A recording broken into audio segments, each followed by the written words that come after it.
So we're going to tack in this filler piece here, and we just got this magnet, and we use that to hold it in place as we put some tacks in there. So I'll move the magnet. Actually, what I did was I started this magnet over there, and I try to get about half on this and half on the frame to get it straight and true. And then we want a consistent gap all the way around, because that's the fill. Throwing in some spot welds, just enough to hold it and get in there. We can continue to spot, just put some more spots in all around, continue to do that, and then till we get to the point where we'll actually start running a little bit of bead in between the spots. Now you don't want it to be too much, probably, you know, ½ inch maybe at most or less. Notice at the bottom here we did as good as we could cleaning up all this old rusty metal, but down in the bottom here you see where that rust is. That's given us a lot of trouble down here. It does not want to weld very good in there, but you just got to keep cleaning it, you know, weld it and do some grinding, and weld and do some grinding. It's tedious, but it's kind of like the situation we have to deal with. And if you look in here, like it's pretty thin right there, so we want to be careful too. So this piece here is actually pretty thick, and then this one here is pretty thin. As we're working on this bottom edge was all corroded, not in good shape. So what I'm doing is I just got it on the lowest setting, and I'm just trying to build up this edge a little bit. And I'm just doing that with just tacking it, tack, kind of build that edge up, and then that gives us a little more metal so that we could get our tacks on here. Here it is after we've got that patch welded in, and oddly enough, as it always goes, so we thought this is the trouble spot down here, and it actually ended up going pretty good once I built up the bead of weld on the bottom to make that connection. Up here, where we thought it was good, I ended up having, if we take a look in here, we've got, you know, a few pinholes there. One, looks like there's one there too, and then over here, 3, about 3 at least. So at this stage of the game, what I do now is we're grind down our weld. We want this nice and smooth all around, and where those 3 pinholes are, we're gonna go back in, give it a touch of weld, plug those up. So anyways, it turned out not too bad. As I was talking about settings and stuff like that, let the welder tell you what it wants. It turned out that because like over here I had a blowout and the metal was thin, and then I think where these pinholes up here, I think there's some thin metal up there, and that's why that happened. So I ended up using the lowest setting on there to patch all of this in. When I'm talking about my lowest setting here on my machine, it's a MIG Pack 10 Lincoln, and so I got set on A, and then this is my starting point there, and then I'll adjust this dial up or down from that starting point, letting the machine tell me what it wants. It's all going to be determined by your ground, the path of electricity. So if it's struggling, you'll have to turn it up, and if you've got lots of continuity, I guess it is, then you turn it down. So it all depends. Every job is different. This is a starting point for me on my machine, and then as I'm welding, then I'll either turn it up or turn it down, and I'll let the machine tell me what it wants. I'm using a flux core, so if there's lots of splatter, my feed is too high. If it's struggling to put the weld in, then I don't have enough feed. So those are my indications for what I'm doing here.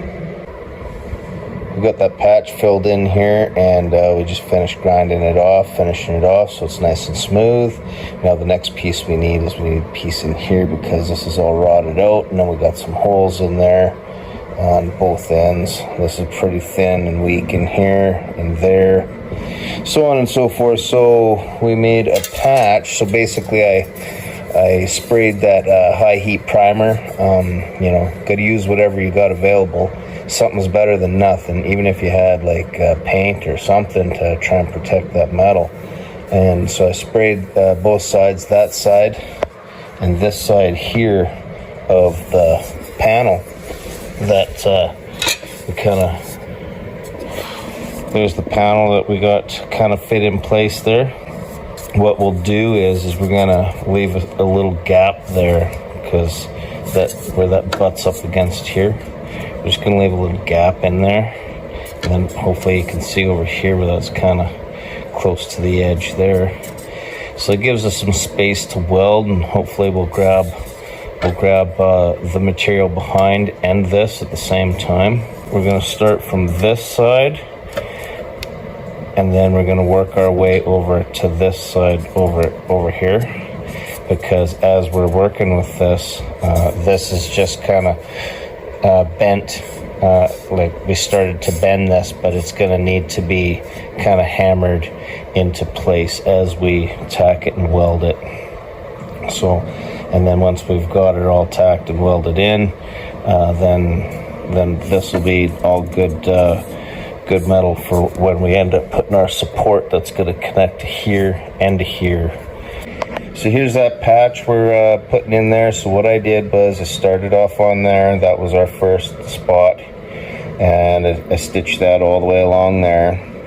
I need a starting point, and then I stitched it along the top here, and I used the hammer to, as I'm stitching it along, to tap it close to the metal and hold it, press it close to the metal with the handle off the hammer there, and then I just keep tacking that till we're done. And then we move back to the bottom here, and we do the same thing, starting from this edge, working our way out. So basically we start from this edge, and we are working our way out. The same thing, we're going to tack it. I just use the end of the hammer handle here, and I just press that and hold it into place, and then I give it a tack. And then if I have to, I'll tap it with the hammer to get it into place. So now all we're left with is this part here. So originally on that part, what I did was I just had a couple of slices, and they just went in maybe 1/2 inch, and I had a couple of slices that I put in there, and that's just the starter point. And then as we got this piece done and this piece done, this is our last piece, which has to be kind of formed this way. So what that means is I'm just going to extend the slice further to basically where the flat is here, and then I'm going to use the hammer, and I'm going to basically massage this into place, and then we can tack it. Hopefully here's a little better look from the side. So this is showing where we got to like hammer this up, and then we're going to start back here. I'm going to hammer it up, and then we're just going to keep hammering it until it's up against the face here. Same thing, going to hold that with the handle of the hammer or whatever, put a couple tacks in there, and just keep slowly working from basically one spot. You could either start here, you could start there, just so long as you're starting from one spot and you're working your way down. And then basically we still have room in here, if we have to do some more trimming to allow us to have the metal move and form where it needs to go. And I'm just using this cutter here because it's got a nice small wheel on it, and you can get in there and cut that metal what you need to do.